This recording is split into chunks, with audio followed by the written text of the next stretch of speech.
राष्ट्र सर्वप्रथम राष्ट्र सर्वप्रथम राष्ट्र सर्वप्रथम राष्ट्र सर्वप्रथम। राष्ट्र सर्वप्रथम की बात ललित सुमन के साथ कार्यक्रम में आपका स्वागत है। आज राष्ट्र सर्वप्रथम की बात ललित सुमन के साथ कार्यक्रम में हम आपका ध्यान रेलवे की ओर आकृष्ट करना चाहते हैं। रेलवे जो यातायात का भारत में सबसे बड़ा साधन है और रेलवे का बजट बहुत बड़ा है, इसीलिए जब वहाँ भ्रष्टाचार होता है तो उसके बारे में किसी को पता नहीं चल पाता। लेकिन सीबीआई ने जिस प्रकार से 3 अधिकारियों सहित 5 लोगों को गिरफ्तार किया है, इससे एक बार यह बात सामने आई है कि किस प्रकार से रेलवे में भी भ्रष्टाचार चरम पे है।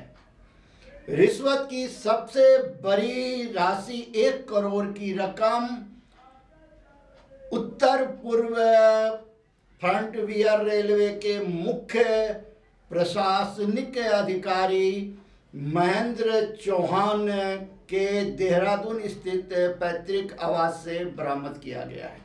वहीं उप प्रमुख अभियंता हेमचंद्र बोरा और सहायक अधिशासी अभियंता लक्ष्मीकांत वर्मा को जहां गिरफ्तार किया गया है, वहीं एक निजी कंपनी के कर्मचारी भूपेंद्र रावत और महेंद्र सिंह चौहान की रिश्तेदार इंदिरा सिंह को भी गिरफ्तार किया गया है। यह सीबीआई की कार्रवाई है जिसने 26 शहरों में इस कांड के खुलासे के लिए छापामारी की। सीबीआई लगातार संपूर्ण राष्ट्र में भ्रष्टाचार के खिलाफ कार्रवाई कर रही है और एक बड़ा ही सकारात्मक संदेश संपूर्ण राष्ट्र में जा रहा है कि सीबीआई सक्रिय हो उठी है। सीबीआई के ऊपर समय समय पर विपक्षियों द्वारा आरोप लगाया जाता रहा है कि यह केंद्र सरकार के इशारे पर काम कर इस तरीके की कार्रवाई करती है, लेकिन हकीकत यह है जो कि देश में भ्रष्टाचार चरम पे है। आज़ादी के बाद से लेकर अब तक लगातार भ्रष्टाचार दिन दूनी रात चौगुनी बढ़ती रही और कार्रवाई के नाम पे सिर्फ खाना पूर्ति किया जाता रहा। जब कोई ईमानदार अधिकारी आता है और वो अपने कर्तव्यों का निर्वहन करता है तो उसके ऊपर इसी तरीके के आरोप लगाकर उन्हें हतोत्साहित करने का प्रयास उन तंत्रों द्वारा किया जाता है जो तंत्र नहीं चाहते कि भारत विकास की दिशा में आगे बढ़े, भारत भ्रष्टाचार मुक्त हो। इसीलिए जब कोई ईमानदार अधिकारी, चाहे वो थाना में एसएचओ के रूप में आ जाए या जिला में डीसीपी के रूप में आए या जिला के डीएम के रूप में आए या एसडीएम के रूप में उसकी पदस्थापना हो या वह चीफ सेक्रेटरी के रूप में आए या किसी विभाग के कमिश्नर के रूप में पदस्थापित हो, अगर वह ईमानदारी से अपने कर्तव्यों का निर्वहन करता है तो वो असामाजिक तत्व है जो भ्रष्टाचार को बढ़ावा देने का काम करते हैं और जो सरकारी राशि को लूटकर अपनी तिजोरी को भरने का काम करते हैं, उन्हें वे अच्छा नहीं लगता और वे उन अधिकारियों को घेरने के लिए तरह तरह के प्रचार तंत्रों का सहारा लेकर उन्हें बदनाम करने का काम करते हैं। यहाँ तक कि उन्हें साजिश में फंसाने के लिए अपने ही गुर्गों द्वारा प्रलोभन देने का भी काम किया जाता है और उस अधिकारी के किसी निचले कर्मचारी को रिश्वत देते हुए रंगे हाथ गिरफ्तार कर उस अधिकारी को बदनाम करने का काम भी किया जाता रहा है।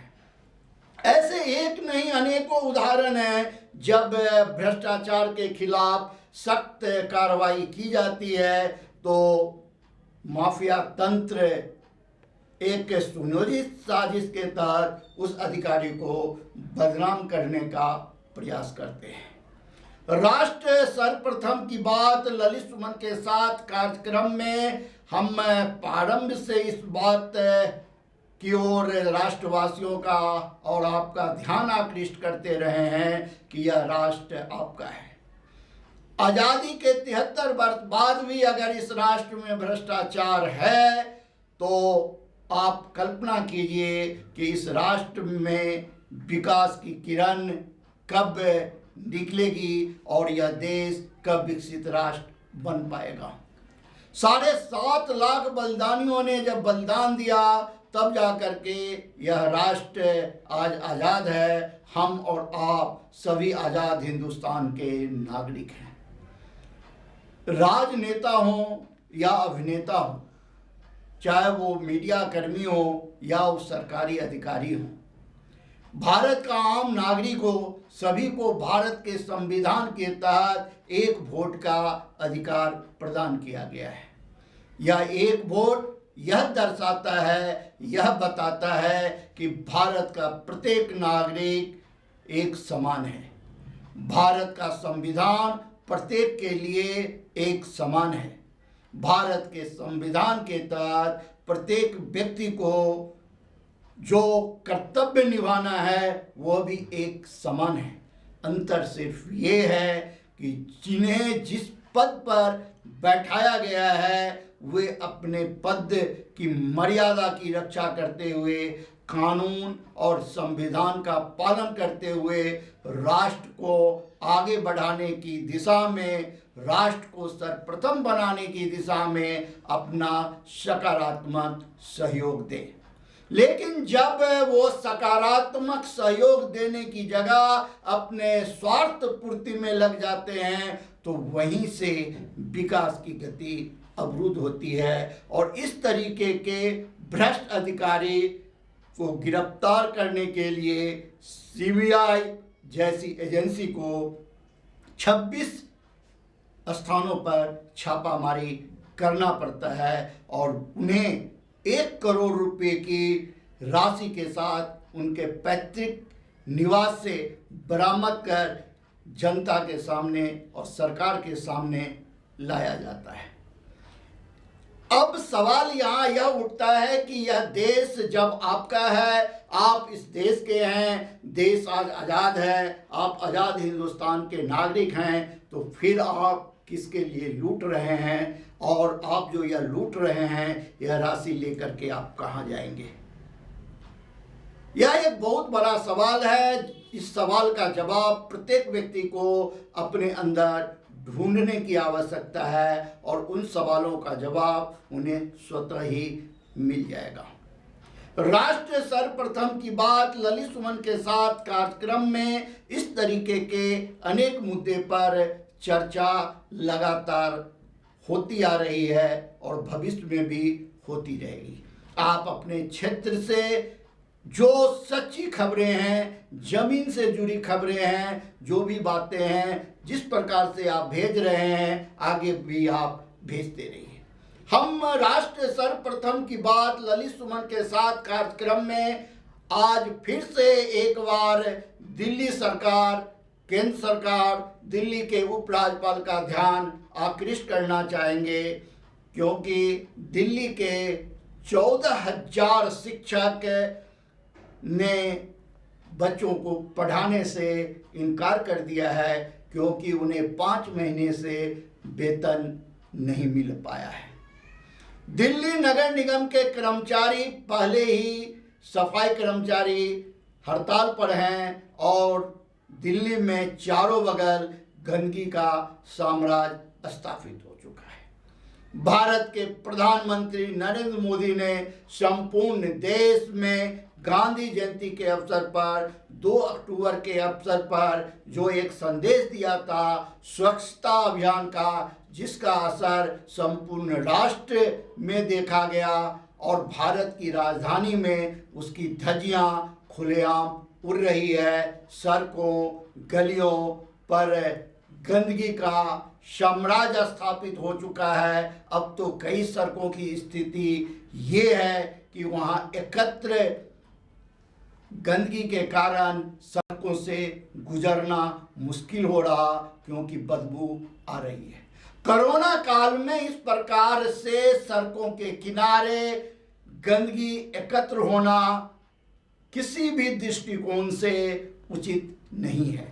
दिल्ली के उपराज्यपाल, दिल्ली के मुख्यमंत्री और केंद्र के शहरी विकास मंत्री को त्वरित कार्रवाई करते हुए इस दिशा में सकारात्मक कदम उठाने की आवश्यकता है, जिसमें विलंब हो रहा है। और यह जितना विलंब किया जाएगा, महानगर दिल्ली की स्थिति उतनी ही खराब होती चली जाएगी। और दिल्ली भारत की राजधानी ही नहीं, यह अंतर्राष्ट्रीय स्तर है, जहां विश्व के सभी देशों का एम्बेसी भी है।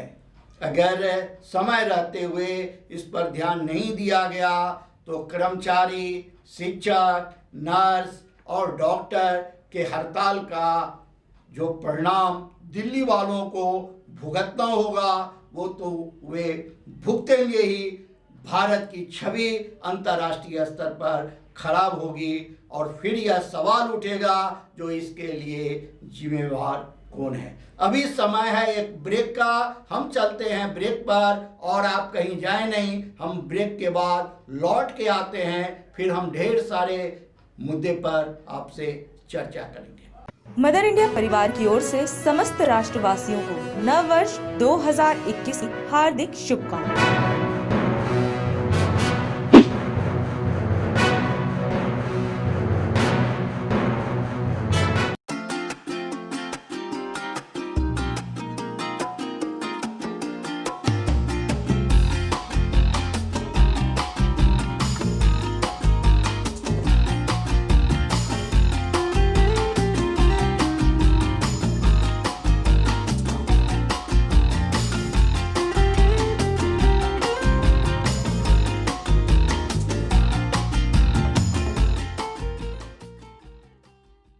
दैनिक इंडिया दर्पण परिवार की ओर से समस्त राष्ट्रवासियों को नव वर्ष 2021 की हार्दिक शुभकामनाएं।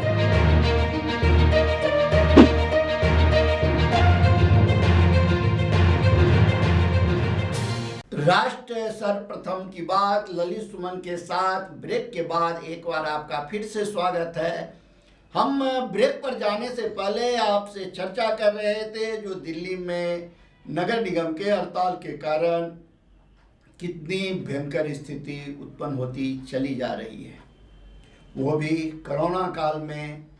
और हम चर्चा कर रहे थे जो रेलवे के अधिकारियों के यहाँ सीबीआई ने छापे मारकर रिश्वत के पैसे बरामद किए हैं। राष्ट्र सर्वप्रथम की बात ललित सुमन के साथ कार्यक्रम में हम आपका ध्यान दिल्ली में प्रदूषण की गंभीर स्थिति के बारे में आकृष्ट करना चाहते हैं। दिल्ली में फिर से 5 स्थानों पर हवा की स्थिति बहुत ही दयनीय स्थिति में है। उसकी वायु गुणवत्ता काफ़ी गंभीर स्थिति में पहुंच गई है।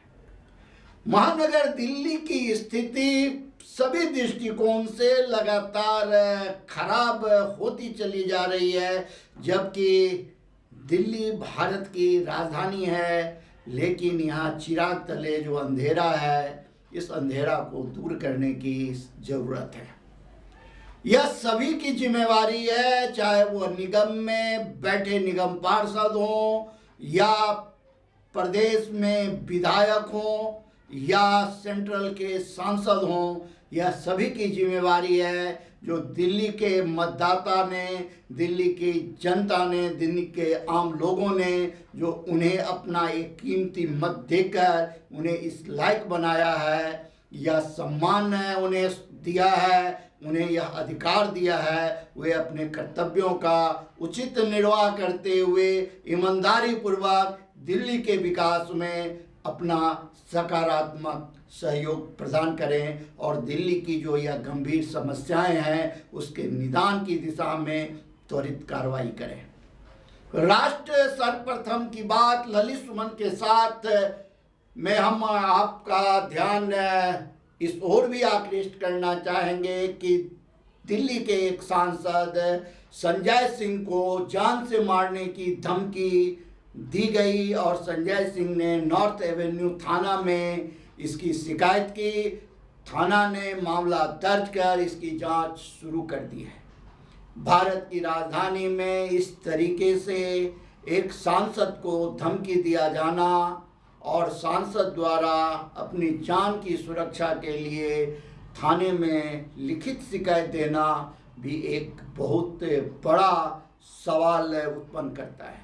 जबकि अभी दिल्ली के कार्यक्रम में गृह मंत्री अमित शाह ने दिल्ली पुलिस की तारीफ करते हुए कहा है कि दिल्ली पुलिस ने कोरोना काल में कितना बेहतरीन काम किया, जिसकी चारों तरफ तारीफ हो रही है। उन्होंने कहा कि एक गृह मंत्री के रूप में ही नहीं, एक आम नागरिक के रूप में भी वे दिल्ली पुलिस के कार्यशैली की तारीफ करने से अपने को नहीं रोक सकते। दिल्ली पुलिस लगातार बेहतरीन काम कर रही है। दिल्ली के पुलिस कमिश्नर एस.एन. श्रीवास्तव के नेतृत्व में दिल्ली के सभी जिला में तैनात डीसीपी और सभी थाने के एसएचओ लगातार अपराध नियंत्रण की दिशा में सक्रिय हैं। लेकिन जिस प्रकार से कुछ मामले उभर के सामने आते हैं वह निश्चित रूप से एक प्रश्नवाचक चिन्ह लगाता है। और इस तरीके की जब बातें सामने आती है तो पुलिस को त्वरित कार्रवाई करते हुए यह संदेश देना चाहिए कि दिल्ली पुलिस सक्रिय है। कीर्तिनगर पुलिस ने एक ऐसे माल वाहक चलाने वाले को गिरफ्तार किया है जो पुलिस की फर्जी आई कार्ड बनाकर घूम रहा था और पुलिस ने उसे गिरफ्तार किया है। सवाल यह उठता है कि यह आई कार्ड उसके पास कहां से आया, यह इस आई कार्ड का उसने अब तक कितने जगह उपयोग किया, कहां गलत ढंग से उपयोग कर करके उसने कानून और व्यवस्था को चुनौती देने का काम किया। इसकी गंभीरता से जांच करने की जरूरत है। राष्ट्र सर्वप्रथम की बात ललित सुमन के साथ कार्यक्रम में आप को हम यह भी बता दें कि दक्षिण और पश्चिम जिला की साइबर सेल ने बीमा पॉलिसी के नाम पर 500 लोगों को ठगने वाले 4 शातिर बदमाशों को गिरफ्तार किया है, जो पिछले 7 वर्षों से 9 राज्यों के 500 लोगों को बीमा पॉलिसी के नाम पर, बोनस के नाम पर ठगने का काम कर रहा था। अब राष्ट्र सर्वप्रथम की बात ललित सुमन के साथ कार्यक्रम में हम आपको ये बता दें जो कि पुलिस नकली आई कार्ड वाले को भी गिरफ्तार कर रही है। पुलिस की साइबर सेल जो है सो पिछले 7 वर्षों से सक्रिय इनने 4 ठगों को भी गिरफ्तार किया जो कि बीमा पॉलिसी के नाम पे जो है लोगों को ठगने का काम कर रहे थे। इसका अर्थ है कि पुलिस सक्रिय है और पुलिस सक्रिय है तो इन अपराधियों का बचना मुश्किल है। इसीलिए पुलिस जब अच्छा काम करती है तो उसकी तारीफ होनी ही होनी चाहिए, उसकी प्रशंसा होनी चाहिए ताकि उसका मनोबल बढ़ सके। राष्ट्र सर्वप्रथम की बात ललित सुमन के साथ कार्यक्रम में हम आपका ध्यान एक ऐसे चोर की ओर भी आकृष्ट करना चाह रहे हैं जो कि जीएसटी के माध्यम से 82 लाख रुपया जो है सो चोरी करने का काम किया है। जीएसटी चोरी के खिलाफ सख्त कार्रवाई करते हुए जीएसटी के अधिकारियों ने अब तक 3.766 करोड़ की कर चोरी के मामले में 19 लोगों को गिरफ्तार किया है, जो फर्जी तरीके से जीएसटी का बिल बनाते थे और चोरी करते थे और सरकार के राजस्व को क्षति पहुंचाने का काम कर रहे थे। आप यह कह सकते हैं जो एक प्रकार से वो देश के साथ गद्दारी कर रहे थे, राष्ट्र के विकास में वो बाधक बने हुए थे और ऐसे तत्वों को गिरफ्तार किया गया है जो जीएसटी चोरी करने का काम कर रहे थे या जीएसटी के नाम पर फर्जी बिल बनाकर गुमराह करने का काम कर रहे थे। तो यह राष्ट्र अब आगे बढ़ चला है, भारत अब जल चुका है। आप भी अपने हिस्से के हिंदुस्तान को बचाने के लिए अपने जगह पर आप सक्रिय हो जाइए। आप जहां हैं, आपको जो भी जिम्मेवारी दी गई है, आप अपने कर्तव्यों का निर्वाह करते हुए राष्ट्र को सर्वप्रथम बनाने की दिशा में अपना योगदान आप अवश्य दीजिए। राष्ट्र सर्वप्रथम की बात ललित सुमन के साथ कार्यक्रम से आप जुड़िए और जुड़कर अपने क्षेत्रों की सच्ची जमीन से जुड़ी विकास से संबंधित खबरें पहुंचाइए। आपकी आवाज़ सरकार तक नेशनल चैनल कात्यायनी के माध्यम से यह राष्ट्र सर्वप्रथम की टीम अवश्य करेगी। राष्ट्र सर्वप्रथम की बात ललित सुमन के साथ कार्यक्रम में हम आज यहीं विदा लेते हैं और फिर जल्द ही आपसे मिलते हैं अगले कार्यक्रम में। राष्ट्र सर्वप्रथम, वंदे मातरम, जाग उठा है भारत। बिहार सूचना एवं जनसंपर्क विभाग से मिली जानकारी के मुताबिक बिहार के मुख्यमंत्री नीतीश कुमार बिहार के विकास कार्यों में दिन रात जुटे हुए हैं, जिसके चलते वे बिहार की सड़कों को जाम मुक्त करने के प्रयास को लेकर योजनाएं बना रहे हैं। बिहार की सड़कों को जाम मुक्त कराने का प्रयास सरकार की तरफ से शुरू कर दिया गया है। अब राज्य के 56 सड़कों को चौड़ा किया जाएगा। इसमें पटना सहित प्रदेश के कई अन्य जिलों की सड़कें चिन्हित की गई हैं, जिन्हें अतिक्रमण मुक्त कराने की भी तैयारी है। मुख्यमंत्री श्री नीतीश कुमार के निर्देश पर पथ निर्माण विभाग सूबे के किसी भी कोने से केवल 5 घंटे में राजधानी पटना पहुंचने की योजना पर काम कर रही है।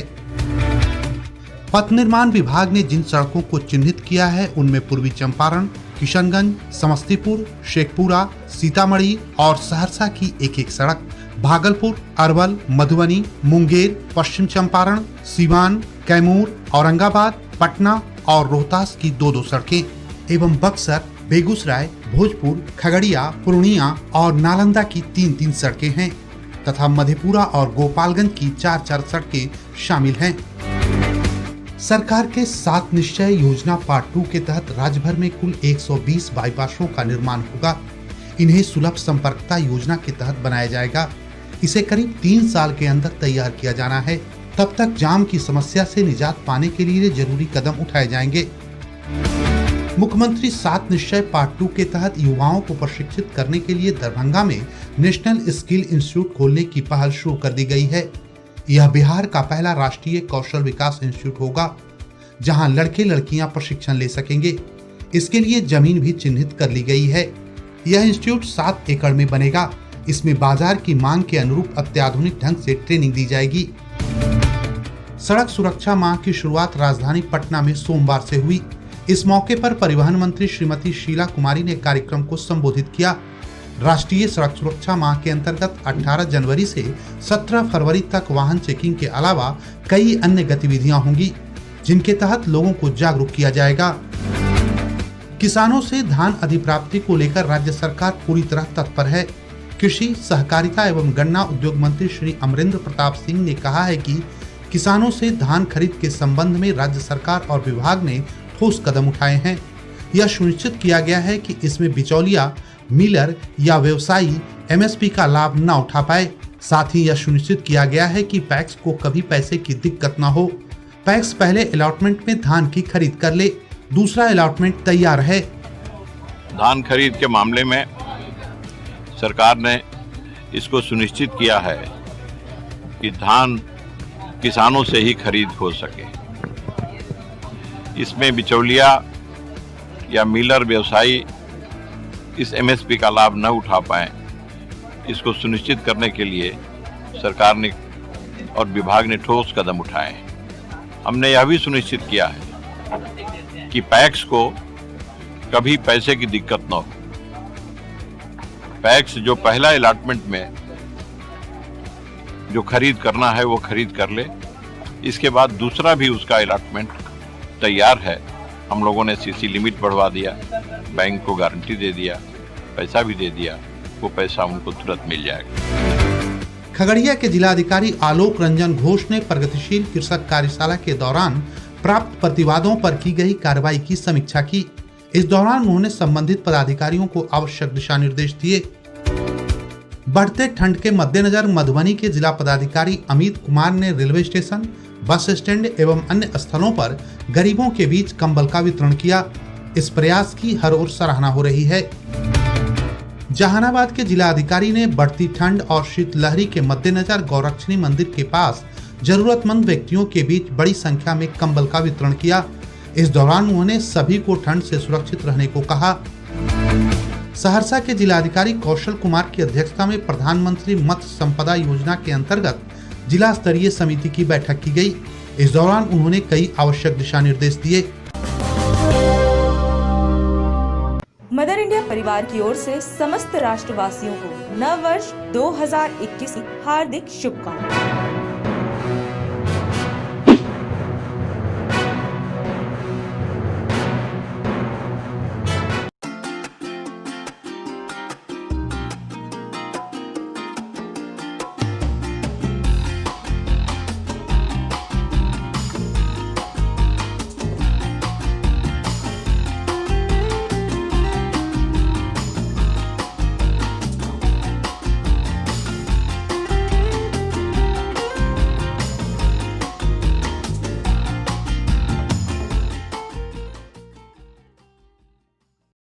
आज के दिन 19 जनवरी 1597 को मातृभूमि के लाल महाराणा प्रताप का निधन हो गया था।